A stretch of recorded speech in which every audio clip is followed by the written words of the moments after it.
Good. So a big welcome to students to week 4, where we're looking at history, which is a topic that David and myself are very interested in. We've included that in our own thesis studies, and we recognise the value of history as we think about any topic, and also history as an area of interest, because it has so much to teach us about so many areas. Let's begin with a Bible reading. As Christians, we often begin with a Bible reading, and today our reading comes from an important historical event, that of Moses leading the people out of Egypt. Tell us, it'll be a sign. The Lord brought us out of Egypt. God provided manna in the wilderness, and Moses said, commemorate this day, the day you came out of Egypt, out of slavery.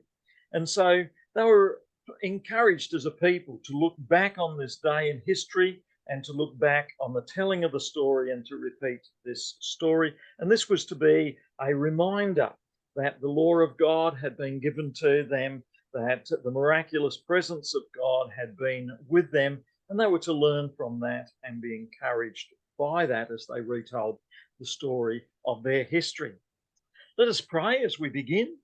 Lord, we pray that you'll help us to understand the importance of history and each of our histories, help us to learn from the work and sacrifice and lives of others who've gone before us, and help us to develop skills to discern what is true and real from the past and what is true and real as we communicate one with another about the past. May we always have humility and admit how little we know. May we submit to others and to God, and may we be diligent and wise in our understanding of each topic and area that we look at. Amen. So our objectives today is to look at the benefits of using history in subjects such as education or Western civilizations or Christianity, and also to understand the benefits of critical thinking in the study of history. How can we use the skills that we're learning, scientific skills of observation, measurement, humanities skills that look at the way stories are told and understand humanity? How can we use those in understanding and teaching history? And how can we use history to better understand those areas that we're looking at? And each week you have a task to complete as you look at a video or read an article, and then you post on the forum post 300 words on that task, and then you have other resources that you can interact with each week. And so we would encourage you to put in half an hour to an hour or a bit more into interacting with these resources. One resource I particularly like is that of the Stanford Encyclopedia of Philosophy, where Daniel Little has written an article on history. And these are particularly useful online resources because you can see who the author is, you can see that they're a scholar, and you can see the resources that they have used as well. As an opening exercise, we have a picture of two historical figures here, and I encourage you as students at home to pause the video and to ask, who are these historical figures, and then to hit play again. And then after you've done that, Daniel, can you tell us who's the historical figure on the left and why is he important? Well, the historical figure on the left is none other than Napoleon Bonaparte, who was a French military figure and statesman from the 19th century. Napoleon's fall is essentially where we get the phrase, meeting one's Waterloo from. Napoleon's last kind of major final battle was in 1815, where he was defeated by a combined force of Western European powers.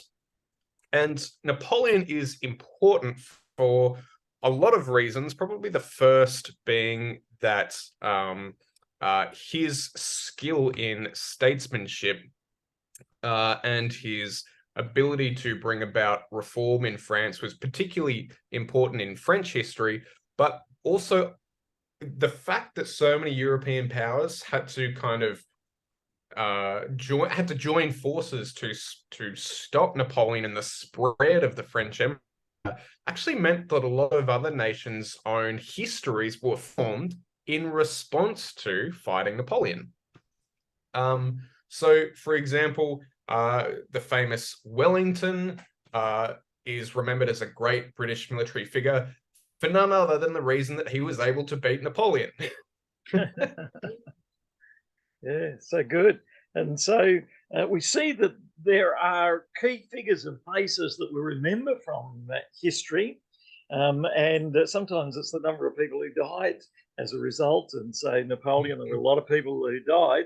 The one on the right, the students may or may not be able to guess, but that is Shaka Zulu, the Zulu chief, and a similar number of people were fighting there in that southern area of Africa. And he too brought wide-reaching reforms. And historians disagree on the influence of Napoleon and the influence of Shaka Zulu. And so historians, this is part of their task, is to wrestle with these questions as to how influential were they really, what were the causes of what they did. And so that's part of the task of history, is to understand these men. And also there is influence on education in these nations that flows from these mighty political leaders. And every government that comes to power every 3 to 5 years or so brings its own way of looking at education and valuing education. So there is flow on for our understanding of education out of politics and history. Then if we look further back in time, 2,000 years, to ancient Rome and ancient Greece, students, you might want to think about this question. Do the civilizations of 2,000 years ago in history still influence us? And you could pause the video and you could write that down. Yes or no, do they influence us? And how do they influence? And then we could turn to our online expert, Daniel. What are your thoughts on the influence of Rome and Greece after the students have paused and then replayed it? Daniel, what would be the influence of ancient Rome and Greece on us today? Do they still influence us, Daniel? Yeah, absolutely. And Sam, I got to admit, I'm kind of scraping the bottom of the barrel of my limited ancient history knowledge here, but obviously our democratic tradition is indebted to Greek democracy. The Greeks, we often think of the Greeks as kind of the founders of democracy. They weren't quite, but they're definitely the most influential in terms of forming Western democracy in particular. Certainly elements of our laws and democratic traditions are inherited from the Greeks. Certainly in terms of ancient Israel and this notion of a promised land or a special nation that has been set aside and favored by God has actually played a big role in the modern histories of Great Britain and especially the United States. Ancient Rome, I do know that ancient Rome has obviously had an influence on 20th century fascism. So the symbology of the Nazis and Mussolini's Italy were very much influenced by the Roman Empire. And Sam, I'm going to put my hand up and say that I've just about exhausted all my knowledge of ancient Rome and ancient Greece by now. Yeah, so good. And you did so well. And I guess even as students are often thrown into that position where they have to pull together their knowledge and information. But to sum it up very well, what you said is that Rome and Greece and Israel continue to influence us. And if you have some knowledge of them, then that'll equip you, whether you're studying economics or politics or whatever areas that you're looking at, and particularly faith and religion. Some other questions the students could go further to look at. They could pause the video here and they could look at these quotes that history has made or is discovered. History requires imagination, but it cannot simply be made up or imagined. History, is it humanities or a science? Does it benefit from the humanities and sciences? Fourthly, history is a constructed narrative that must justify its stories in certain ways. And then fifthly, history is a humanities, not a science, because it cannot use observation, repetition, experimentation. So again, students, I encourage you that you could pause the video there and look at one or two or more of these and reflect on writing on those there. So history is important. It plays important roles in, we look back on the last few days, on the last few weeks, on the last year. Politicians look back over the last 5 or 10 years to think what's working for other parties in their own party, what's not working. So people are constantly learning from history. The way you write your essays learns from the history of your attempts to write essays in the past. So events from the weeks, the months, the years, hundreds of years, even thousands of years continue to influence us and how we interact with the world around us. History is a collective memory of families and communities and societies, and as they look at the past, we can better understand why things turn out the way they are in the present. Another exercise for students is to choose a day of last week, a day with a family member or something, and then to write down. So I again encourage you to pause the video and to write down what's one day last week, what's an hour or so out of that day, what happened, and to write that down. And so that'll give you a bit of a feel for history as you do this. And then I might ask Daniel, can you think of a day in the last 7 days that stands out to you, and why does it stand out? So encourage your students to pause the video, write down a day that stood out, and then play again the video to see what Sam and Daniel have to say about these recollections of even a week ago. What does that teach us about history? Daniel, your thoughts on a day and something that stood out? Yeah, I love this exercise, and I was thinking about this in preparation for I was going to say this morning. We were actually recording this in the afternoon, and we were catching up on our weekends before we started recording, and Saturday and Sunday my wife and I spent in Jarvis Bay, and I was thinking about that day in comparison to like remembering a normal work day, and work days all blend into one. Like I can maybe construct a total of like 2 work days total based on my collective memory of however many work days I've, the 200, 300 work days, whatever I've had, over the last year. But I definitely remember this one day with my wife heading to the beach, having a nice lunch. We went for a kayak, had a barbecue at our Airbnb. So all those details are very specific. I would record that I'd be able to record that pretty accurate in terms of, getting it chronologically correct, and probably would remember a lot of details and idiosyncratic things. We saw a kangaroo. I remember exactly what we ate for lunch, all the things that were on the plate. I can recall it exactly, tell you probably what the temperature was. I think it was a 22 or something like that. That's my day. Sam, what about you? Is there one for you that sticks out? Well, it's certainly the same thing. We went to the beach. I can recall one that we talked to who was a manager with Big W. I can remember the words that he said. Another lady who's driving on her own around Australia in a camper van. I can tell you a lot of detail about what's going through. And if I was to go back further, maybe 5 or 6 or 7 years ago, I remember my wife and I were traveling on a train, and someone tried to snatch the handbag of a Japanese lady, and she could speak a bit of English, and we were in France at the time, and the other people there couldn't speak much English, and so she could speak English and Japanese, and we could speak maybe a little bit of French and English, and so we're helping it. But there are things that stood out from events like that are remembered, and the same in the New Testament. One of the things that we attest to the reliability of the New Testament is that these are big major events that stood out in the minds of the 12 disciples, the other 3,000 to 5,000 people around Jesus. There were events that stood out, and so some events in history are memorable, some are very accurately remembered, and then there are other events which are more mundane, that are harder to remember. So I encourage students to think about those events that they've written about.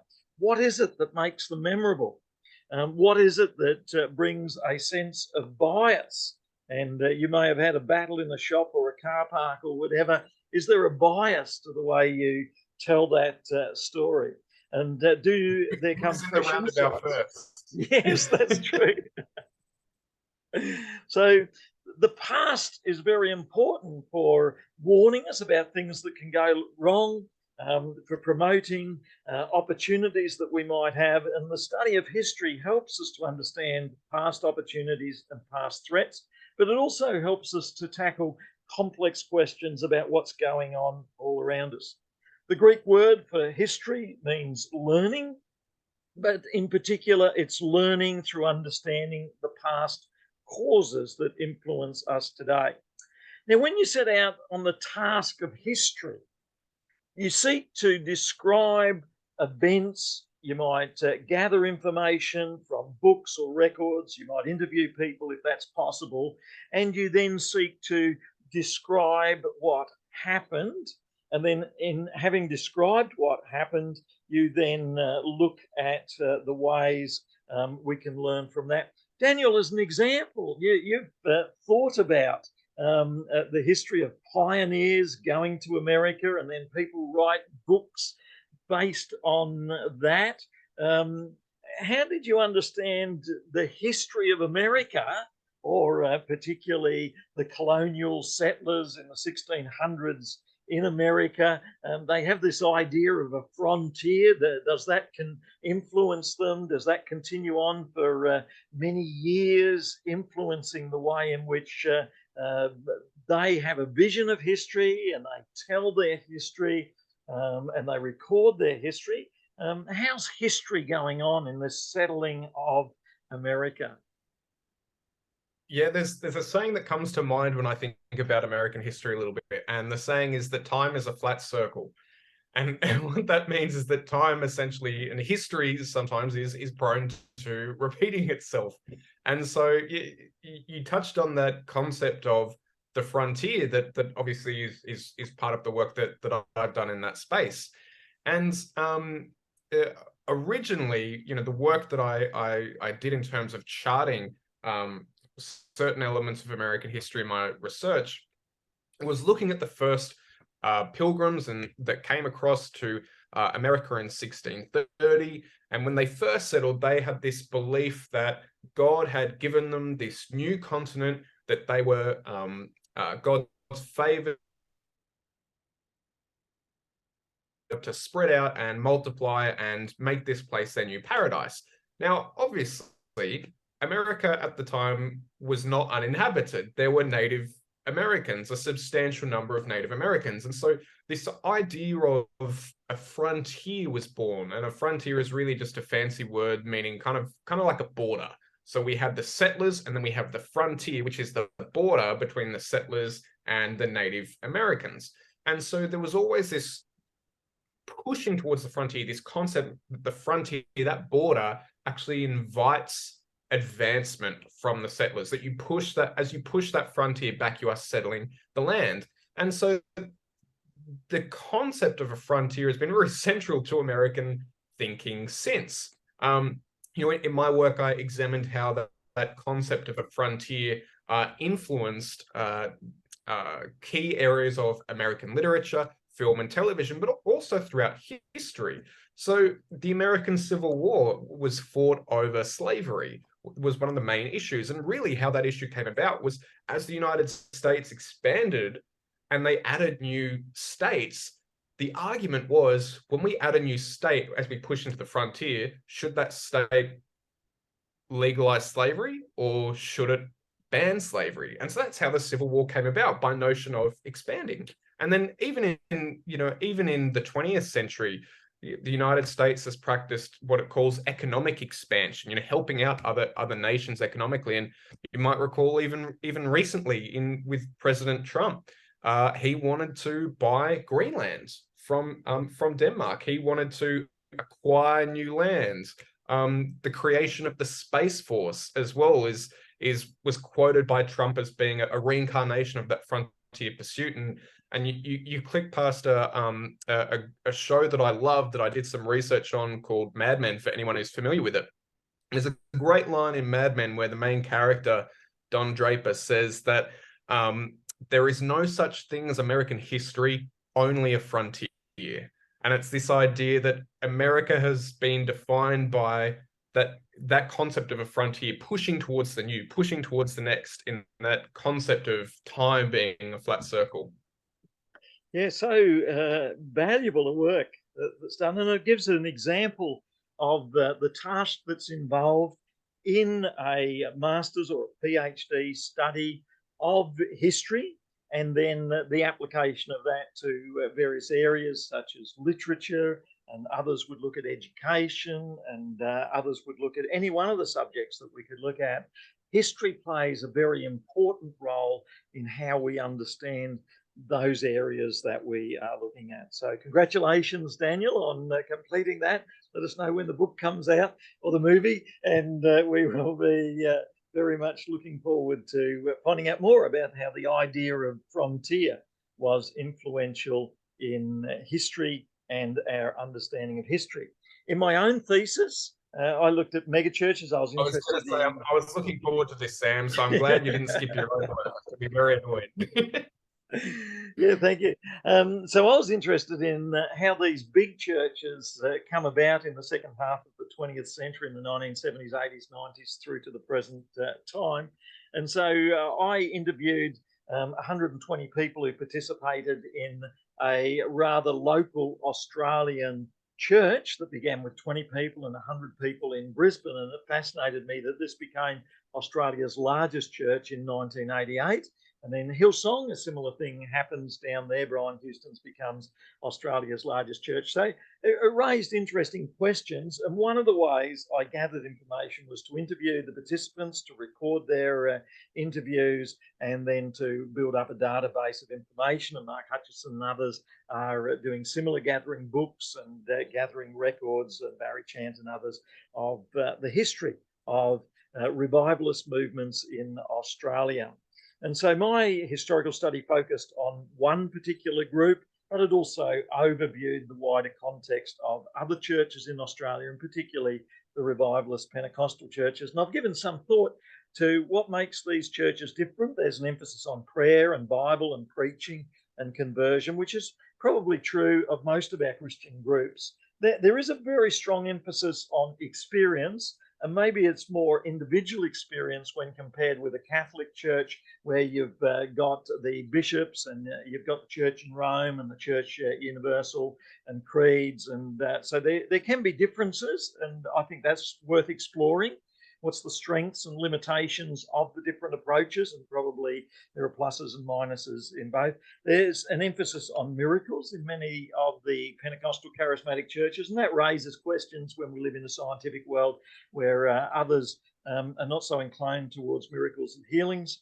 There's baptism in the Holy Spirit, there's speaking in tongues, there's prophetic words. And so I think that there's a lot that's going on there that's very interesting. And recently we've had a Prime Minister of Australia who's been practicing Pentecostal, and so that raises interesting points. And I think every politician who's a Prime Minister has some sort of connection with religion in some ways, and so there's interesting areas to explore the influence of history on our politicians, and then their religion on our politicians, and the influence there. So there's lots that could be explored in those areas. I also then looked at Erik Erikson, who had written about development in the life of a person. And he had also written two books where he'd applied that to leaders, one being Martin Luther, and then these stages of development, what did they mean? And Mahatma Gandhi and stages of development. So I took that as a model and started to think about, in the leaders in our Australian Pentecostal charismatic churches and any of our churches, where do they develop a sense of trust? What and who do they trust in and is trusted in them? Where do they develop a sense of autonomy? Where do they develop a sense of initiative? Where do they develop their sense of industry and commitment and mission, their sense of identity, and their sense of intimacy with other people and with God and generativity? And so Erikson had written about these as major developmental stages, and I thought it was interesting to explore that in terms of leaders. So that's something that I worked on.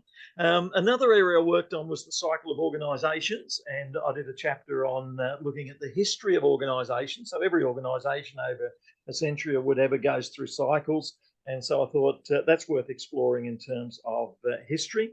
And then it's particularly interesting to think that these churches, such as King's in the Gold Coast and Christian Outreach Centre, International Network of Churches, they plant schools. And then the question is, what are the differences between a religious school and a state secular school? And Anglicans and Catholics and others have also wrestled with these questions. Particularly interesting was the 1962 Goulburn strike in history, when the Catholic churches realised they were short of funding, and they said that they would go on strike and there would be no school in Goulburn. And so the educationals, realising government that they needed to provide some increased funding. And from that time on, the funding has increased gradually to maybe where 50% of funding for private schools and Christian and non-government schools is now coming out of the national tax revenue. And then in 1962, there were also Christian schools by Dutch immigrants that gave another model. And then the Whitlam government also gave funding under Professor Carmel, which also increased funding opportunities for private schools. So I think there's a very interesting discussion about the place of private schools compared to secular government schools. And there are people on both sides. History always has these debates, and people will say one or the other. Daniel, do you have any brave statements on private and Christian schools and government schools? And do you play it safe by saying there's a role for both? Or do you have any thoughts on these matters? It's very much a contentious space, and I'm a little bit torn because I was always in the public system. I grew up in the public system. I taught in the public system, but I go to a church that is connected to a school. My wife works in a Christian school, and I have seen the tremendous benefits that a Christian school and that a private education can afford. But I'm public at heart, so my kind of position in this tenuous area is that there is absolutely a place for both. In some ways, I'd like to see more funding in some areas and less funding in other areas. that's probably about as about as detailed as I can get, apart from saying sometimes I drive past certain private schools and think, gee, they've got a lot of land. That's probably, I'm probably tipping my hand there a little bit. That's my particular stance. I think there's a place for both. There should be funding for both. And obviously the system that we've kind of adopted is that the money goes where the student goes. And that's, for better or worse, that has implications and effects. But I think there's a place for both. There should always be a place for both. And in the same way that there should be a place for Christian schools, there should be a place for Islamic schools and Jewish schools as well. So I know I haven't necessarily said anything incredibly controversial, but I think we can tell by the way we're speaking about it, or at least by the way I'm speaking about it, that it's a posh area. I think you raise an important point in that a private school gives a greater alignment between the particular values of the family at home, in the house, around the kitchen table, and the values at the school. And so if you're a Jewish family at home and you attend a Jewish school, there'll be quite a strong alignment there, and that will have strengths. That is, the parents will be more supportive. The students will find continuity between home and there. I guess the weakness then, carrying that argument further forward, is that there will be less familiarity with the other groups in society. And so part of the challenge will be to build links with and understanding of other groups in society. And if we extend that to Christian groups, it's very nice when our school values are aligned with our home values. But if when we leave year 12 and we go to a secular university, or we'll leave year 12 and go to a secular job, then we'll be exposed to a huge range of views other than our own. And part of the challenge with any religious school is to introduce students in a thoughtful, gentle way to the diversity that's out there. So I think these are important questions that students can pause the video, write down their thoughts. Students, do you see value in Christian schools and secular schools and a combination of both? Where should the funding go? And students, when you've made that decision, send your email or letter off to the politician in your area. And you never know, you can change history. A study by Long, when I was doing my thesis, found that new religious schools sometimes overemphasize indoctrination as opposed to education that is truly reflective, truly exploring knowledge, gathering information. Indoctrination would be simply accepting what those leaders have said.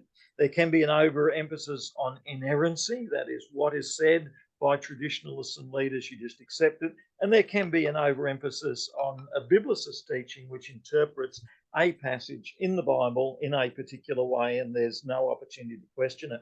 Another interesting factor that I found back in the 1970s was the North American system of accelerated Christian education developed by Donald Howard and Ronald Johnson, where the church pastor was in charge of the school, and then students had self-paced workbooks where they just worked through and ticked and circled answers, and they had packets of Christian education, and there was certain narrowness to that. And COC, which was the area that I looked at, used these for a while, but then they discovered that they couldn't get accreditation for the higher levels of thinking in years 10, 11, and 12.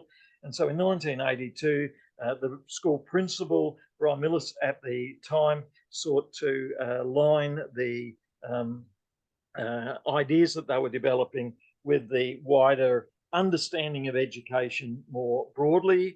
Brian Millis came from a broader background in the Presbyterian Church. He was a pupil of Brisbane Boys College and University of Queensland, and a journalist, and he understood these resources more broadly. And then he went on in the optimistic spirit of this particular group in 1986 to develop a tertiary college, which is still there and trains teachers to this day. And to do that, it has to engage with broader understanding of critical thinking than a narrow approach to critical thinking that simply teaches what the leaders of the faith group present. So one of the tasks and methods of history is to gather these sorts of information, as Daniel has done with the frontier of the US, and as I have done looking at a school in a charismatic Pentecostal setting, and to wrestle with these questions. That is, what can we learn from these ways of understanding events? How can we describe and tell them? And I think people like yourself, Daniel, and myself, we're seeking to be true to what is real. What are the events that occurred? What is real about the nature of people? What is real about what is going on? We're seeking to be true to the memories and testimonies of those who've lived through history, but also at the same time being true to the nature of a fully realized human person with all opportunities in the world we live in today. So the first task is to gather this information, to write down what is occurring. And one of the things I find particularly useful is to consider different viewpoints and opinions so that we don't just follow one viewpoint. Another very interesting approach is to find primary sources where you can find what people wrote 100 years ago, 50 years ago, longer periods of time ago. The primary sources really tell us something very valuable about the ancient times in which people lived. And then the second task is to tell the story of the history and what happened. And so you've got to write this down in a particular way. And I found that particularly challenging, to write down the story of what happened. Daniel, how did you find it after you'd collected this information about views of the frontier and the North American setting out there? How did you find the challenge then of constructing a narrative that gave meaning and identity to people who were writing these stories? How did you go about that next stage of writing a history? Yeah, it was tricky to begin with because I had a bit of a unique challenge in some of the seminal historians who had written about the frontier and frontier history actually lived during the period in which they were writing. And so that was challenging in the sense that they didn't necessarily, I think, have the benefit of looking at something 100 years on, in, potential bias time or recognizing broader cultural forces as well.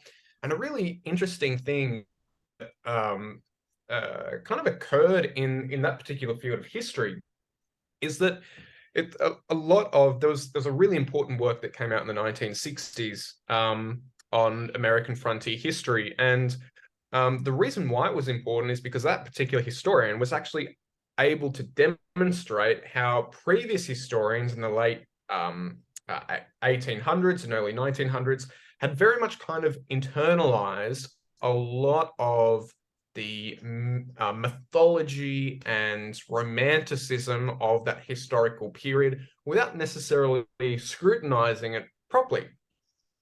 So that was great, but it was also a challenge. And essentially, how I worked about creating that narrative was I essentially, it was like following a breadcrumb trail. So, you start with your primary sources and you gather as much as possible, and then you go to your secondary sources, which predominantly, and here's a tricky thing, right? Is that I would have primary sources. I would have some sources that were primary sources for that particular period, but were also operating as secondary sources for an earlier period of frontier history that they were writing about. So it was a really fluid area. But it was gathering breadcrumbs, gathering as many primary sources as possible, and then looking at what contemporary scholars had to say in this particular area. And you start with one secondary source, one particular academic. You go through, you make sense of their argument, see how they're analyzing the sources, see the conclusions and arguments that they make, and then you see who they're referencing. You see what primary sources they're using, and you follow them to that primary source that you may not have found yourself. You follow them to that academic that you haven't read yet. And then you follow, it's like a breadcrumb trail of secondary source to secondary source, where you look at the references, you jump over here, you jump over there, you get some additional primary sources through them that you weren't able to access yourself. You get some other, secondary sources that you may not have found.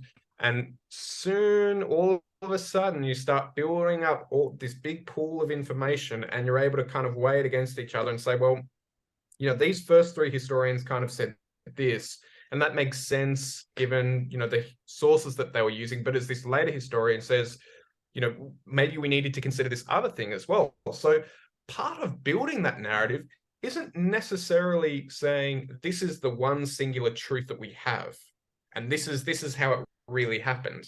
Part of building that narrative involves, a lot of it actually involves saying, well, these are the different thoughts and interpretations that have been made, and as a result, here's how I kind of interpret it, and maybe I take a little bit from this school of thought and I take a little bit from that school of thought as well.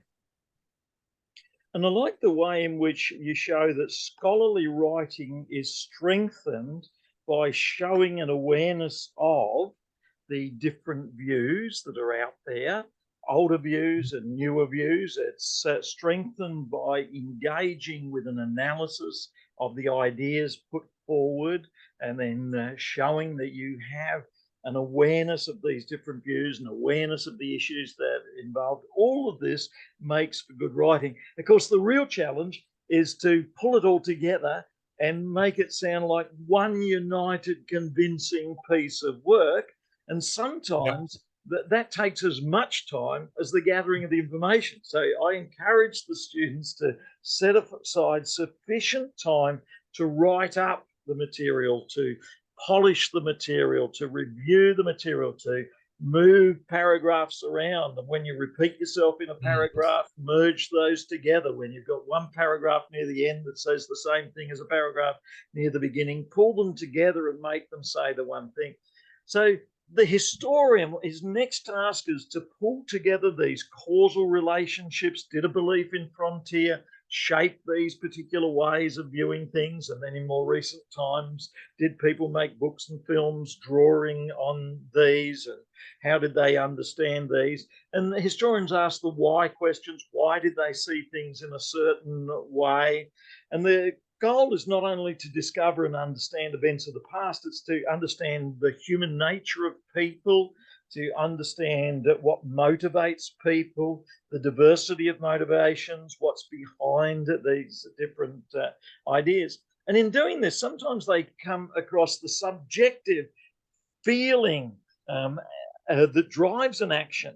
And sometimes historians are overly keen to have an objective, observed knowledge. This is clear cut what was said, whereas sometimes there are complex, mixed motivations behind what is said. And part of the joy of studying history is to recognize people are human, that they've got mixed motivations in what they say and they write.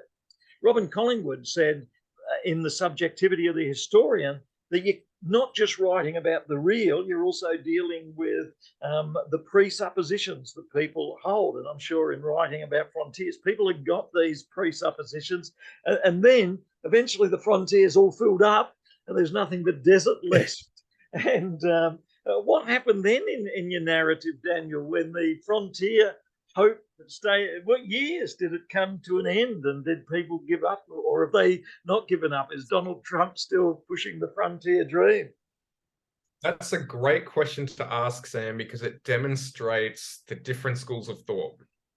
So the original school of thought was put forward by a historian called Frederick Jackson Turner, and in 1893 he published a really seminal paper called The Significance of the Frontier in American History, in which he declared the frontier was super important. It helped us develop our national identity, but guess what? It's disappeared. We've spread out, we've populated as much as we can, and his take was certainly the prevailing take for quite a while. But later historians took exception to Turner's analysis.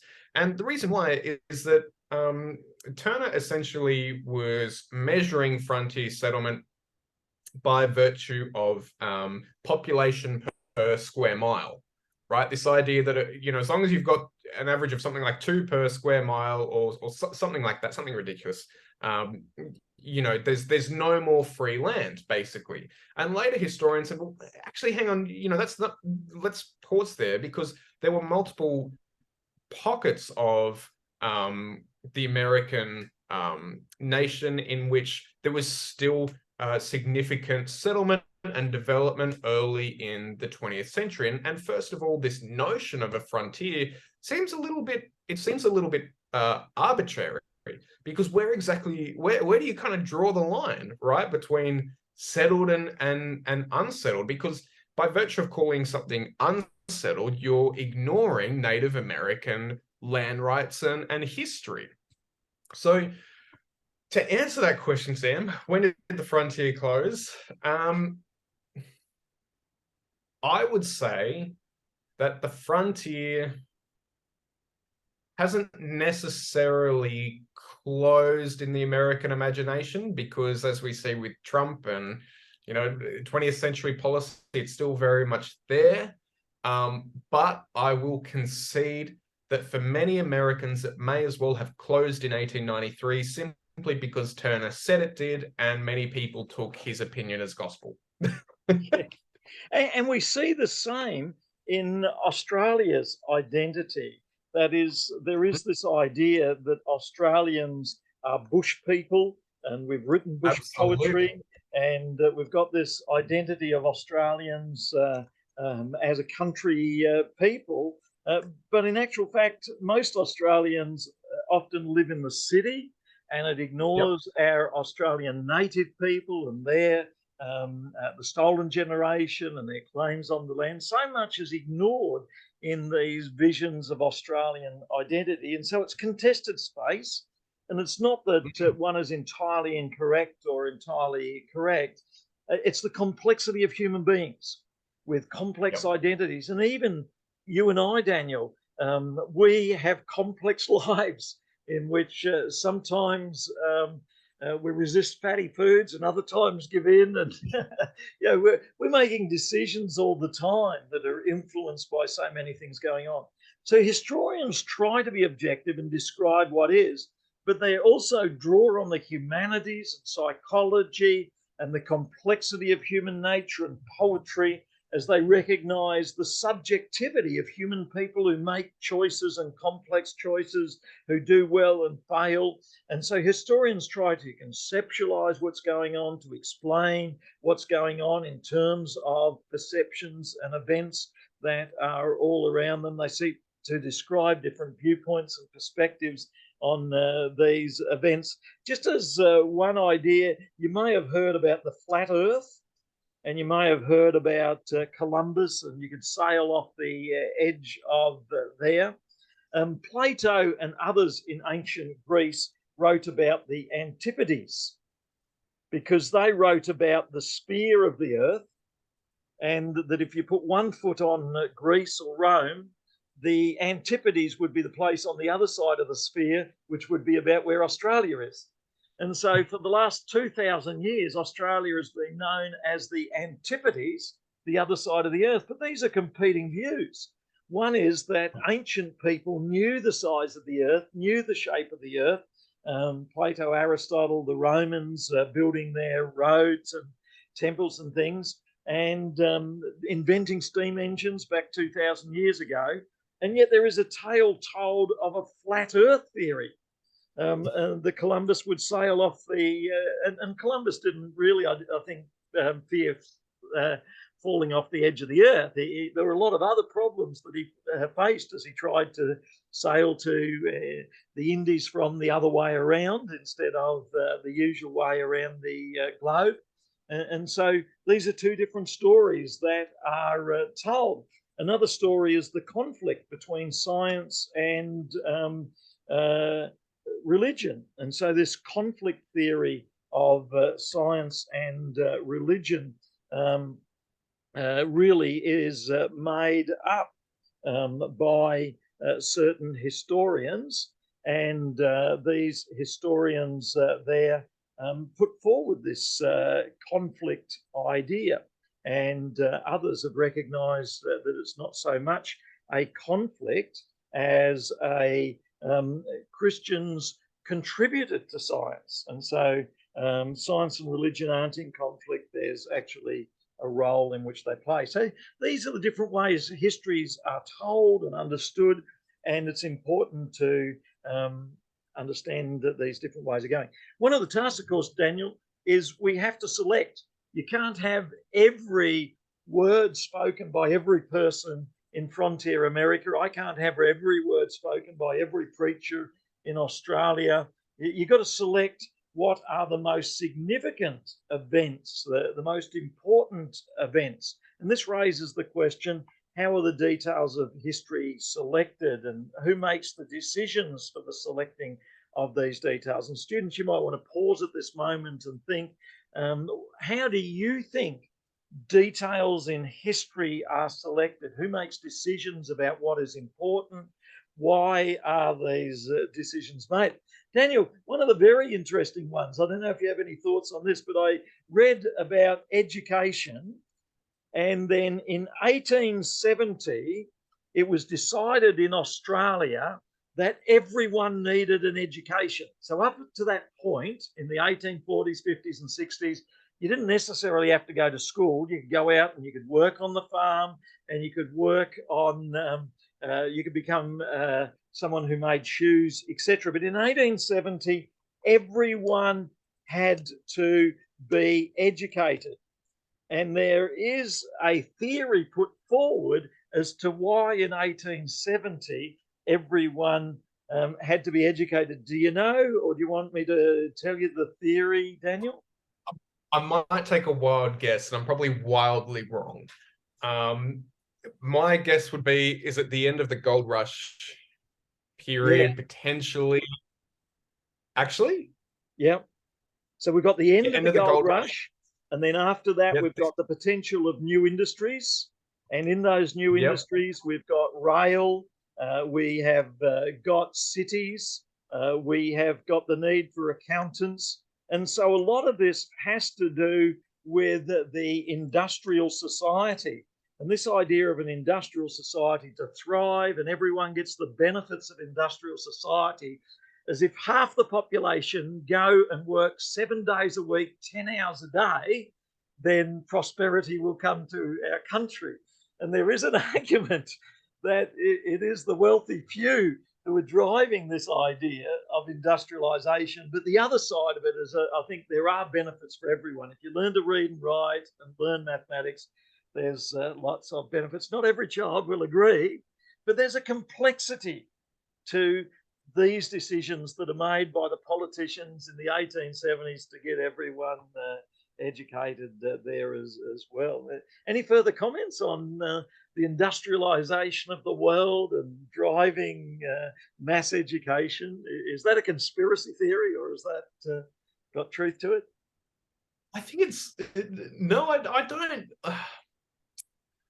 I don't know. I think immediately when I think of obviously the Industrial Revolution, I think of the exploitation of children and child labor, especially in the British Empire. And so it's interesting to think about, I think, the emphasis on education, albeit, you know, in the Industrial Revolution. And it almost seems oxymoronic in a way, but I can understand certainly this kind of where this position of this conspiracy theory has come from. It makes sense that would be an interpretation. Yeah. And of course, the other side of it is that there is goodwill, that many of the politicians are seeing the opportunity now. If you come into the city, you learn your maths and English, you could rise, you could be a politician, you could do many other areas. And then there are dance halls, and there are theatres, and then there's the arts. And then so people are also building theatres in which people can do Shakespeare and present the arts, and culture can be preserved. So there's a lot of good that can flow out of this. Interestingly, up until sort of the 1800s, when you built parklands, often they were fenced and gated, and you had to be wealthy enough to have a key to get into parklands. And then in the 1800s, they decided, let's make parklands without gates and fences so that ordinary people can go in. And Central Park in New York was one of those parklands right in the centre of the city that the people there at that time felt, having seen the gated, fenced parklands in Europe, that they would like to have a freely accessible parkland in the centre of New York. And so they built Central Park with its ice skating rink and all of that. So history has these forces that are competing against one another. Manning Clark writes a 7-volume, is it, History of Australia. And he says that in the history of Australia, there are these competing ideas. There are the industrialists who want everyone to work hard. And then there are socialists who are wanting everyone to share the prosperity that's out there. And then after and he also says that there are the religious and the idealists who are pushing forward their ideas as well. And there's the secularists who are saying you don't need these religious ideas so much, you can work hard. And so you got these competing forces. And so I had a bit of a read through these 7 volumes of Manning Clark's to get to the final page to see who won. Was it the industrialists and free market capitalists who won? Or was it the socialists and we need to share the wealth amongst one another? Was it the religious dreamers? Or was it the secularists who won? And at the end of his final book, at the final volume, he says, none of them. He said everyone had given up on the big dreams and the learning, and they'd all gone down to the shopping centres and they'd surrendered to consumerism. And they'd gone home and sat in front of their television sets and consumed the latest TV programs, and unfortunately, civilization has not really gone where these other people have dreamt. And education was often motivated by those who dreamt of people working hard as builders and plumbers, and others who had dreamt of people working hard with ideas about art and drama and dance, and others had more religious dreams about you could learn Bible while you're also learning maths and English. And yeah. What do you think of the outcome, Daniel, of the consumerist one, and we've all abandoned the big dreams for our education? What's the outcome? Cool. Well, I have to kind of admit my bias here, and I know we're going to talk about bias a little bit, but a bit of the theory that I use in my own research is indebted to postmodern consumerist theory, and this idea that, as you said, Sam, that essentially everyone in the Western world are consumers, and these even these other kind of isms or ideologies, whether it's the socialists, for example, or the industrialists, there are elements of consumerism that feed these ideas. With the socialists, for example, the idea of spreading the wealth is all well and good, but in order to spread those ideas, more often than not, you need money to do that.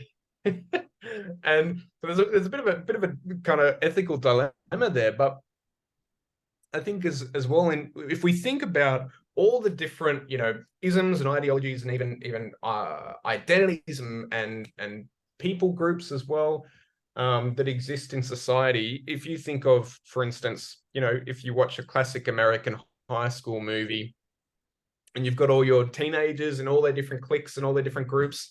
One of the theorists that I use a little bit basically says, a guy called Zygmunt Bauman, basically says that if you want to take on the identity of any group or anything in society, all you really need to do is go to the shops and buy the appropriate clothing and paraphernalia of whatever group it is. If you want to be a goth, if you want to be a hipster, whatever else, you just need to buy the appropriate paraphernalia. You just need to consume the right things and you become that. So yeah, that's my take. I think consumerism feeds into everything at this point in time, and it's difficult to exist without it because of the way the world works. So we become part of a group this day and age by what we consume in terms of the clothes, etc. And so if you join the horse riding group, you buy the shoes, you buy all the gear, you buy the horse plate for your horse. It's not just about developing horse riding skills. It's not just about the number of hours that you have put into the horse riding, etc. It's about the horse riding look and the pictures you can put on Facebook and Instagram. And so consumerism has begun to dominate. And the question is it also dominating our education wells? That is, it's not your success in year 1, 2, and 3. It's the pictures of you looking as though you're succeeding in years 1, 2, and 3. It's not the success at year 11 and 12 of high school. It's the Instagram photo that says that you got the piece of paper. And this is very important in terms of assignment results. If a student can buy a paper that's a distinction or high distinction and hand it in and get a distinction or high distinction, they may feel they have done better with their Instagram photo of getting this result than the student who's got a pass but has sweated it out and struggled with the result. Whereas the old-fashioned view of education would say the student who got a pass, who was struggling with it, was the one who was doing better. And so the more you can struggle with the challenges of your education is so important. It's not just the result at the end of the process. So avoid consumerist image-built education and go for the very content of the education. there. So important. Yeah, even for those, who aren't, if you're not necessarily putting something up on Instagram, it's going to show up on your transcript. And so, let's say, hopefully not, but let's say, the board essay doesn't get picked up. That HD for the board essay goes on the transcript. And so essentially you are recognized as being high achieving, even though it wasn't your work. And, in thinking about consumerism and education, my initial thought was the extent to which I probably do it as well. And we as academics do it, the books that we buy, for example. Now I would like to think that, actually, no, this is not true. I was going to say, I'd like to think that I read the majority of books that I buy. Truthfully, probably not.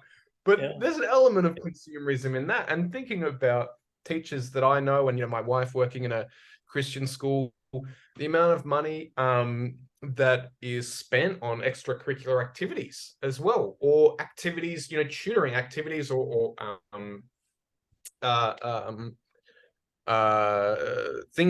activities outside of school, or things outside of school that are meant to increase academic success. There is undoubtedly consumerism intertwined with education, and there is a whole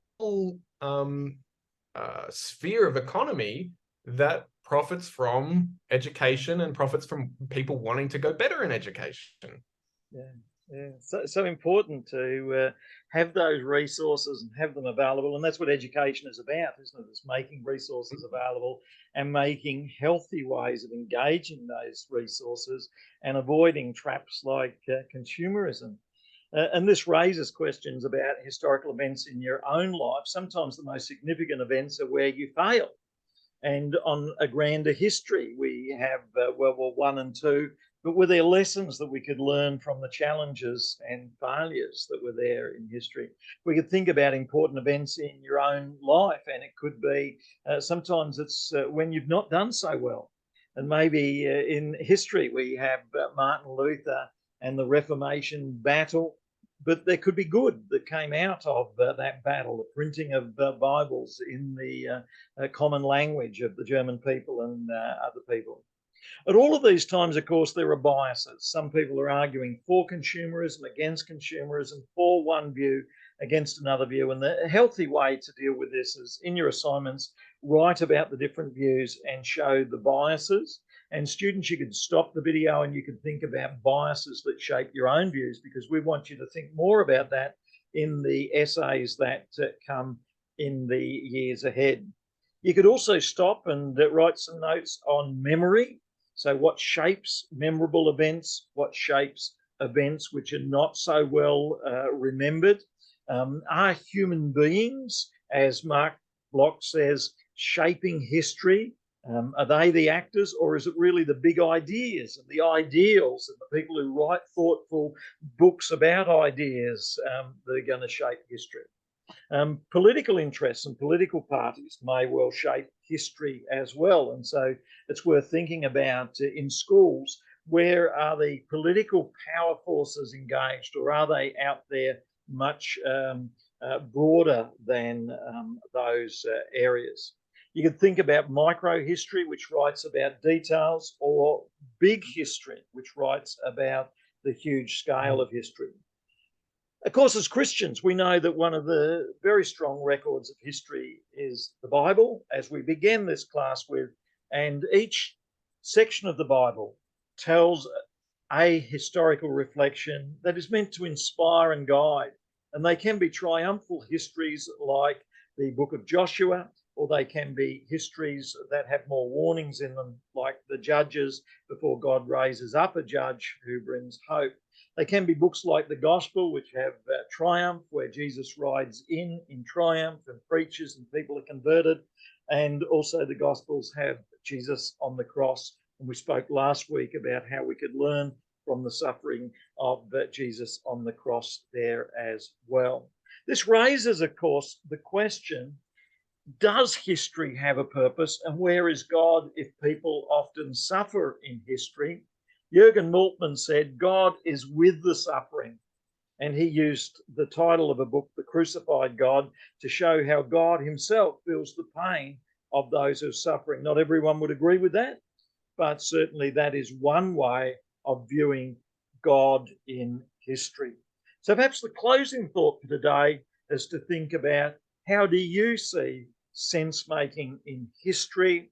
What shapes your view of how things work out sensibly or not so sensibly in the flow of history? Is history shaped by people who make wise decisions? Does it have directionality, or is history a lot more chaotic? And are there other views? Daniel, do you have any thoughts on, does history have some direction? Does it for Christians have direction? Do individuals find direction and purpose in history?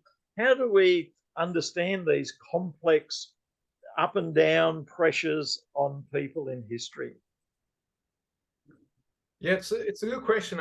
I think the way I traditionally explain my understanding of history and the way I kind of justify it as a field of study is that history helps us understand essentially how we've gotten to the point that we're at. And this doesn't necessarily provide us with a perfect understanding, but it provides us with an understanding.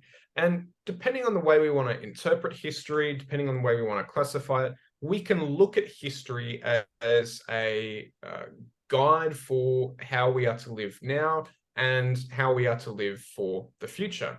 So, for instance, I like to envision particularly biblical history as a map for how we are to live good, proper Christian lives. But even outside of biblical history as well, there are fields of historical analysis that examines history, secular history, not just church history, but secular history, with an understanding of how the hand of God may have been moving through periods of history and how God may have been influencing events. Now, that at times can be a little bit tricky because, how do we know something was necessarily from God, for example?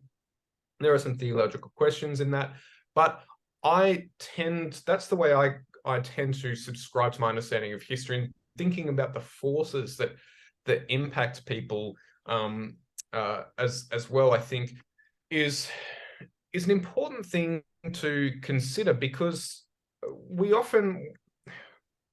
one mistake that we tend to make is we examine the past through our current lens and our current understanding. And that's, truth be told, that's a inherent bias that will probably happen to most historians anyway.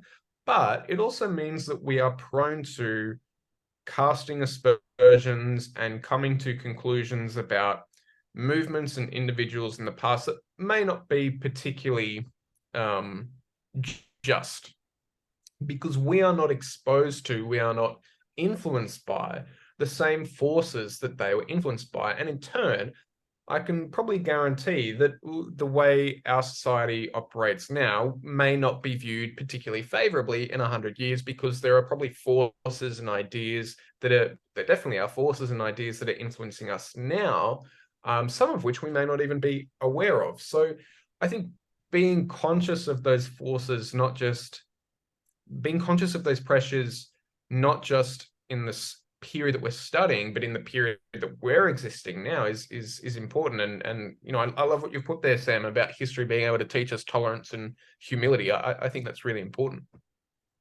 And history can teach us about the big developments that are taking place in education. We can look at the history of education and John Dewey and others and the contribution they can make. But also, talking to teachers who are a bit older than us can teach us about personal histories. What makes an effective teacher? What have they learned? There is so much that we can learn from the big narratives of history, but also the smaller narratives of everyday history. It's such an important tool for us to use, whether it's in our life to understand our life journey, or whether it's to inform us more about politics or economics, history can be very interesting and very informative, and it's very important. It's more than a subject. It is a very valuable and interesting subject, but it's a method that we use to understand what is happening. And I encourage students, if you've got time, reflect a little bit on where do you see the hand of God in history, both in the good developments when people can start schools, start churches, but in the more tragic developments is what we see in God being present in tragic developments as well. How do we understand that? And what passages in the Bible can inform us when we face tragedies in the journey? And there are Psalms that speak to the challenges of life, and there are Bible passages that speak just as much to the challenges of life as to the victories of life. So thank you, Daniel. Thank you, students, each one. I look forward to seeing you in class as we discuss the nature of history and what it can teach us and how we can use it to better understand ourselves and others around us. Thank you.